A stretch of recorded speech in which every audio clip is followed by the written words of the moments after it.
Hi friends, ഇന്നത്തെ നമ്മുടെ video ബെഡ്റൂമിൽ ടു വേ ലൈൻ എങ്ങനെ സെറ്റ് ചെയ്യാം, ഏതൊക്കെ പോയിൻറ്റുകളാണ്, ഏതൊക്കെ സ്വിച്ചുകളാണ്, പിന്നെ അതേപോലെ പവർ ലൈൻ എങ്ങനെയൊക്കെ വരും എന്നുള്ളതാണ് ഇന്നത്തെ വീഡിയോ. നമ്മളിവിടെ ഈ ബെഡ്റൂമിൽ നമ്മൾ ഓപ്പണായിട്ട് പൈപ്പ് അടിച്ച് വെച്ചേക്കുവാണ്. ഇതിൻ്റെ അകത്തൊരു AC ലൈൻ വരുന്നുണ്ട്. അങ്ങനെ നേരെ പൈപ്പ് അടിച്ച് നേരെ 20 mm പൈപ്പാണ് നമ്മൾ എടുത്തേക്കുന്നത്. 20 mm ബ്ലാക്ക് പൈപ്പ് അടിച്ച് നമ്മൾ ഇറക്കിയേക്കുവാണ്. നേരത്തെ ഇതിൽ 2 ലൈറ്റ് ഉള്ളതാണ്, 2 വേ ഇല്ലെന്നേ ഉള്ളൂ. നമ്മൾ അതിൻ്റെ അകത്ത് പുതിയ 2 വേ ലൈൻ കൊണ്ടുവന്നതാണ്. ഈ ആദ്യം കാണുന്നതാണ് ലൈറ്റ്, രണ്ടാമത്തത് ഫാന്. അപ്പം നമ്മൾ മാർക്ക് ചെയ്ത് ടേപ്പ് ചെയ്തിട്ടാണ് 2 വേയുടെ 2 വയറുകൾ ഇട്ടേക്കുന്നത്. ഈ ഫസ്റ്റ് 2 വേയുടെ കാണുന്ന ആദ്യത്തെ കൺട്രോളാണ്, ആദ്യത്തെ ലൈറ്റ് കൺട്രോളാണ്. ഫസ്റ്റ് റെഡ് കളർ വയർ നമ്മൾ ഇട്ടേക്കുന്നത്, അത് 1 mm ആണ്. അതേപോലെ ഈ രണ്ടാമത്തെ 2 വേ എന്ന് പറഞ്ഞാൽ ഫാനിന് വേണ്ടി ഉപയോഗിച്ചേക്കാണ്. ഫാനിൻ്റെ നേരെ ഒരു ഫേസ് കയറി ഇതിൻ്റെ അകത്ത് വരുന്നുണ്ട്. അതേപോലെ ഫാനിൻ്റെ കൺട്രോൾ വയറാണ് ഈ കറുത്ത വയർ. മഞ്ഞ വയർ നമ്മൾ അപ്പുറത്ത് ബെഡിൻ്റെ അവിടെ 2 വേക്കകത്തോട്ട് ജോയിൻറ്റ് ചെയ്യാൻ വേണ്ടി, അതായത് ഡിമ്മറിലോട്ട് ജോയിൻറ്റ് ചെയ്യാൻ വേണ്ടി ഇട്ടേക്കുവാണ്. അപ്പോൾ അങ്ങനെ ആ 2 വയറുകൾ നമ്മൾ ജോയിൻറ്റ് ചെയ്തിട്ടുണ്ട്. പിന്നെ ഉള്ളത് ഇതിൻ്റെ അകത്ത് വരുന്നത് ഒരു സോക്കറ്റ് മാത്രമേ ഉള്ളൂ. പിന്നെ ഒരു ഡമ്മി ഇട്ടിട്ടുണ്ട്. എക്സ്ട്രാ 2 സ്വിച്ചുകളുണ്ട്. 2 സ്വിച്ചുകൾ 2 ലൈറ്റിന് വേണ്ടിയിട്ടാണ്, ഔട്ട് സൈഡിൽ 2 ലൈറ്റിന് വേണ്ടിയിട്ടാണ് നമ്മൾ ഇട്ടിരുന്നത്. ഇത് ബെഡിൻ്റെ അവിടുത്തെ സ്വിച്ച് ബോർഡാണ്. നമുക്ക് 8-ൻ്റെ ബോക്സാണ്, നമ്മൾ 8-ൻ്റെ ബോക്സും 8-ൻ്റെ ഷീറ്റുമാണ് ഉപയോഗിച്ചേക്കുന്നത്. LEസിൻ്റെ ആണ്. നമ്മളിപ്പോൾ ഫേസ് കറണ്ട് ചാൽവ് ചെയ്തിട്ട് ചെക്ക് ചെയ്യുകയാണ്. ടെസ്റ്ററിൽ കാണാം ചാൽവ് ചെയ്യുന്നത്. ഈ സോക്കറ്റിൻ്റെ നമ്മൾ സെപ്പറേറ്റ് എർത്തും അതേപോലെ ന്യൂട്രും ഫേസുമാണ് ഇട്ടേക്കുന്നത്. കാരണം ഇതിൻ്റെ അകത്ത് ഒരു പവർ ലൈൻ വരുന്നുണ്ട്, ഒരു AC ലൈൻ വരുന്നുണ്ട്. അപ്പം 2 വേക്കും അതേപോലെ സോക്കറ്റിനും സ്വിച്ചിനും നമ്മൾ ഒറ്റ ലൈനും അതേപോലെ AC-ക്ക് സെപ്പറേറ്റ് ലൈനുമാണ് കൊടുത്തത്. കാരണം എന്തെങ്കിലും കാരണവശാൽ എന്തെങ്കിലും പ്രോബ്ലം വന്നു കഴിഞ്ഞാൽ ELCBക്കകത്ത്, അതായത് ബ്രേക്കർ ബോർഡിൻ്റെ അകത്ത് RCB ട്രിപ്പിംഗ് ആവാൻ വേണ്ടിയിട്ടാണ് അങ്ങനെ ചെയ്തത്. ഒറ്റ ലൈനിലല്ല പിടിച്ചു കൊടുത്തേക്കുന്നത്. നമ്മൾ 2 വേ ലൈൻ അറിയാൻ വേണ്ടിയിട്ട് മഞ്ഞയും പച്ചയും ടേപ്പുകൾ അടിച്ചിട്ടുണ്ട്. മഞ്ഞ ടേപ്പ് അടിച്ചിട്ടേക്കുന്നത് ലൈറ്റ് കൺട്രോളിൻ്റെ അകത്തോട്ട് പോകുന്ന 2 വയറുകളാണ്. അതായത് 2 വേയുടെ താഴത്തെ ടെർമിനലിലും മേളത്തെ ടെർമിനലിലും കൊടുത്തേക്കാൻ വേണ്ടിയിട്ടുള്ള 2 വയറുകളാണ്. പച്ച ടേപ്പ് അടിച്ചേക്കുന്നത് ഫാനിൻ്റെയാണ്. ഫാനിൻ്റെ താഴത്തെയും മേളത്തെയും ടെർമിനലിൽ കൊടുക്കാൻ വേണ്ടിയിട്ടുള്ള വയറുകളാണ്. സെൻട്രിൽ നിന്ന് നമ്മൾ 2 വേയുടെ സെൻട്രിൽ നിന്ന് നമ്മൾ കൊടുത്തേക്കുന്നത് ഡിമ്മറിൻ്റെ റെഡ് വയറാണ്. പിന്നെ വരുന്നത് ഡിമ്മറിൽ നിന്ന് വരുന്ന മഞ്ഞ വയറാണ്. മഞ്ഞ വയർ നമ്മൾ അപ്പുറത്തെ സ്വിച്ച് ബോർഡിൽ നിന്ന് പിടിച്ചിട്ട കൺട്രോൾ വയറാണ്, അതായത് ഫാനിൻ്റെ കൺട്രോൾ വയറാണ്. അത് രണ്ടും കൂടെ നമ്മൾ ജോയിൻറ്റ് ചെയ്തിട്ടു, എങ്കിൽ മാത്രമേ ഫാൻ റണ്ണിങ് ആവത്തുള്ളൂ. പിന്നെ വരുന്നത് AC ലൈനാണ്. AC ലൈന് നമ്മൾ ഇട്ടേക്കുന്നത് 2.5-ൻ്റെ വയറാണ്. അതേപോലെ 20 ആംസിൻ്റെ സ്വിച്ചുമാണ് ഉപയോഗിച്ചേക്കുന്നത്. അപ്പം ബ്ലാക്ക് വയർ നമ്മൾ അതിൻ്റെ ഫേസായിട്ടും മഞ്ഞ വയർ നമ്മളതിൻ്റെ സോക്കറ്റിലോട്ടുള്ള കൺട്രോൾ വയറായിട്ടുമാണ് ഉപയോഗിക്കുന്നത്.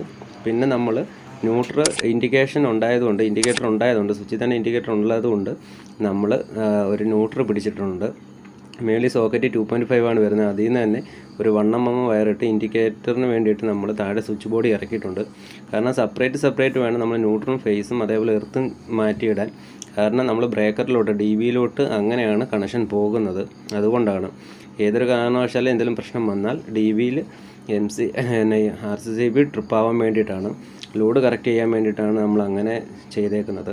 നമ്മൾ ഈ 8-ൻ്റെ ഷീറ്റിൻ്റെ അകത്ത് ഒരു സ്വിച്ചും അതേപോലെ ഒരു സോക്കറ്റും പിന്നെ 20 ആംസിൻ്റെ ഒരു സ്വിച്ചും പിന്നെ 2 2 വേ സ്വിച്ചുകളും അതേപോലെ ഫാൻ ഡിമ്മറുമാണ് കൊടുത്തേക്കുന്നത്. പ്രത്യേകം ശ്രദ്ധിക്കേണ്ടത്, ഈ 2 വേക്കകത്ത് AC വരുന്നുണ്ടെങ്കിൽ, AC ഏതെങ്കിലും ഒരു പവർ ലൈൻ വരുന്നു എന്നുണ്ടെങ്കിൽ അതിന് സെപ്പറേറ്റ് ഫേസും ന്യൂട്രും അതേപോലെ എർത്തിങ്ങും കറക്റ്റായിട്ട് കൊണ്ടിട്ടിരിക്കണം. ഒറ്റ ലൈനിൽ തന്നെ പിടിച്ചു കൊടുക്കാൻ നിൽക്കരുത്. അത് പിന്നീട് ഒരു ട്രിപ്പിങ്ങിന് കാരണവും. നമ്മളിപ്പം ലൈറ്റ് കറണ്ട് ചാൽവ് ചെയ്തിട്ട് ചെക്ക് ചെയ്യുകയാണ്. മേളിൽ സോക്കറ്റ് ഇവിടുന്ന് സ്വിച്ച് ഇടുമ്പോൾ മേളിൽ സോക്കറ്റിൽ, അതായത് 16 ആംസിൻ്റെ സോക്കറ്റിൻ്റെ അകത്ത് സപ്ലൈ വരുന്നുള്ളതായിട്ട് നിങ്ങൾക്ക് ഇപ്പം തന്നെ കണ്ടാൽ മനസ്സിലാവും. ബൾബ് കത്തി. ഇതേപോലെ നമ്മൾ സോക്കറ്റിന്, അതായത് ഫോൺ ചാർജ് ചെയ്യാനും ലാപ്പ് കുത്താനും വേണ്ടിയിട്ട് നമ്മൾ വെച്ചേക്കുന്ന പിന്നെ സോക്കറ്റിന് നമ്മൾ സെപ്പറേറ്റ് ന്യൂട്രും ഫേസും അതേപോലെ എർത്തുമാണ് ഇട്ടേക്കുന്നത്. അതേപോലെ അതിൽ നിന്ന് തന്നെയാണ്, ആ ഫേസ് തന്നെയാണ് നമ്മൾ 2 വേ ലൈനും കൊടുത്തേക്കുന്നത്. അപ്പം ഈ ബെഡ്റൂമിൽ തന്നെ 2 MCB ലൈനുകളാണ് വരുന്നത്. ഒന്ന് 20 ആംസിൻ്റെയും ഒന്ന് 16-ൻ്റെയും. പിന്നെ 2 MCBകളാണ് ഇതിൻ്റെ അകത്ത് വരുന്നത്. കാരണം 2 ലൈൻ ഇതിൻ്റെ അകത്ത് 2 ലൈനുകൾ ഈ ബെഡ്റൂമിൽ വരുന്നത് കൊണ്ടാണ് അങ്ങനെ കൊടുത്തേക്കുന്നത്. നമ്മൾ ഓപ്പണായിട്ടാണ് പൈപ്പ് ക്ലാമ്പ് ചെയ്ത് നമ്മൾ അടിച്ചു വന്നേക്കുന്നത്. ഇപ്പം തന്നെ കാണാം, കണ്ടോ? ഇവിടെയും നമ്മൾ അതേപോലെ സ്വിച്ചിൻ്റെ മറുതലക്കിൽ നമ്മൾ 2-വേ സ്വിച്ച് ഉപയോഗിക്കുന്നത് തിരിച്ചും മറിച്ചും അടിച്ച്, അതായത് രണ്ട് സൈഡിൽ നിന്ന് ഓപ്പറേറ്റ് ചെയ്യാൻ വേണ്ടിയിട്ടാണ് 2-വേ ലൈനുകൾ നമ്മൾ ഉപയോഗിക്കുന്നത്. അതായത് നമ്മൾ ബെഡ്റൂമിൽ കയറുമ്പോൾ സ്വിച്ച് ഇടുമ്പോൾ ലൈറ്റ് കത്തുകയും അതേപോലെ ബെഡിൽ ചെന്ന് കിടന്നിട്ട് ലൈറ്റ് ഓഫ് ആക്കുകയും ചെയ്യാൻ വേണ്ടിയിട്ടാണ്. ഫസ്റ്റ് സ്വിച്ച് കൊടുത്തേക്കുന്നത് ഫസ്റ്റ് ലൈറ്റാണ്, കണ്ടോ, അങ്ങനെ ലൈറ്റ് കത്തി. രണ്ടാമത്തെ സ്വിച്ച് നമ്മൾ ഫാനിൻ്റെ ഇതാണ് കൊടുത്തേക്കുന്നത്. ഇവിടുന്ന് ഓപ്പറേറ്റ് ചെയ്യാം, അതേപോലെ ബെഡിൻ്റെ അവിടെ നിന്ന് ഓപ്പറേറ്റ് ചെയ്യാം. അതിന് വേണ്ടിയിട്ടാണ് രണ്ട് 2-വേ ലൈനുകൾ കൊടുത്തേക്കുന്നത്. അതാണ് 2-വേ ലൈനിൻ്റെ ഉപയോഗം. പിന്നെ ഇവിടെ രണ്ട് സ്വിച്ചുകൾ എക്സ്ട്രാ ഉണ്ട്, അത് രണ്ട് ലൈനും കൂടെ നമുക്ക് അടിക്കാൻ ഉള്ളതാണ്. അതിപ്പോൾ ചെയ്യുന്നില്ല എന്ന് പറഞ്ഞു, കാരണം ഔട്ട് സൈഡിൽ രണ്ട് ഫ്ലോർ ലാമ്പിന് വേണ്ടിയിട്ട് വെച്ചേക്കുന്നതാണ്. അതിപ്പോഴേ ഇല്ല, വാങ്ങിയിട്ടില്ല. അപ്പോൾ വാങ്ങുന്ന സമയത്ത് വെക്കാൻ വേണ്ടിയിട്ടാണ് എക്സ്ട്രാ അത് വെച്ചേക്കുന്നത്. പിന്നെ ഒരു സ്വിച്ച് എക്സ്ട്രാ വരുന്നുണ്ട്, അത് നമ്മൾ അതിന് വേണ്ടി ഡമ്മിയാണ് ഇട്ടേക്കുന്നത്. പിന്നെ സോക്കറ്റിൽ നമ്മൾ അതേപോലെ ഫേസും ന്യൂട്രും സെപ്പറേറ്റ് ചെയ്തിട്ടുണ്ട്. എർത്തും അതേപോലെ എടുത്തിട്ടുണ്ട്. എർത്ത് 2 വയറായിട്ട് നിങ്ങൾക്ക് കാണാം. അതിൽ വരുന്നത് നീല വയർ മെയിൻ എർത്ത്, DBന്ന് വരുന്ന മെയിൻ എർത്തും, റെഡ് വയർ നേരെ ബെഡിൻ്റെ അവിടുത്തെ സോക്കറ്റിലോട്ട് പോകുന്ന എർത്തുമാണ്. അത് ഇവിടുന്ന് ലൂപ്പ് ചെയ്തിട്ടാണ് അങ്ങോട്ട് പോകുന്നത്. പിന്നെ നമ്മൾ ലൈറ്റ് കൺട്രോളിനും ഫാൻ കൺട്രോളിനും നമ്മൾ ഇട്ടേക്കുന്ന 1mm വയറാണ്. പിന്നെ ഇവിടുത്തെ ഫേസും അതേപോലെ ന്യൂട്രും എർത്തും ചെയ്തേക്കുന്ന 1.5 ആണ്. ഈ കാണുന്ന ബ്ലാക്കും മഞ്ഞയും 2 വയറുകൾ ജോയിൻറ്റ് ചെയ്തിട്ടേക്കുന്നത്, മഞ്ഞ വയർ അപ്പുറത്തെ സ്വിച്ച് ബോർഡിലെ ഡിമ്മറിലോട്ട് പോകാനും കറുത്ത വയർ ഫാനിലോട്ട് പോകുന്ന കൺട്രോൾ വയറുമാണ്. അങ്ങനെ നമ്മൾ സെറ്റ് ചെയ്ത് വെച്ചിട്ടുണ്ട്, എല്ലാം റെഡിയാക്കി വെച്ചു. പിന്നെ ഇനി ബോർഡൊന്ന് മുറുക്കണം. നമ്മളിവിടെ 20mm പൈപ്പും അതേപോലെ 20mm ക്ലാമ്പും അതേപോലെ ഫിഷർ ഉപയോഗിച്ച് സ്ക്രൂ ചെയ്താണ് വെച്ചേക്കുന്നത്. അങ്ങനെ ചെയ്ത് സെറ്റ് ചെയ്ത് വെച്ചിട്ടുണ്ട്. പുതിയ ബോക്സ് 8-ൻ്റെ ബോക്സാണ് നമ്മൾ രണ്ടിടത്തും വെച്ചേക്കുന്നത്. 8-ൻ്റെ മില്ലിൻ്റെ ബോക്സാണ് നമ്മൾ ഉപയോഗിച്ചേക്കുന്നത്. അതേപോലെ അതിൻ്റെ സ്വിച്ചും പ്ലേറ്റും നമ്മൾ LEസിൻ്റെയാണ് ഉപയോഗിച്ചേക്കുന്നത്. അതേപോലെ മേളിൽ AC-ക്ക് വേണ്ടിയിട്ട് നമ്മളൊരു പവർ ലൈനും നമ്മൾ സെറ്റ് ചെയ്തിട്ടുണ്ട്. പവർ ലൈൻ ഉപയോഗിച്ചേക്കുന്നത് 16 ആംസും അതേപോലെ അതിൻ്റെ സ്വിച്ച് 20 ആംസിൻ്റെയാണ് നമ്മൾ ഉപയോഗിച്ചേക്കുന്നത്. അതേപോലെ സാധാ സോക്കറ്റ് നമ്മൾ 6 ആംസിൻ്റെയാണ് ഉപയോഗിച്ചേക്കുന്നത്. അങ്ങനെ നമ്മൾ സെറ്റ് ചെയ്തു.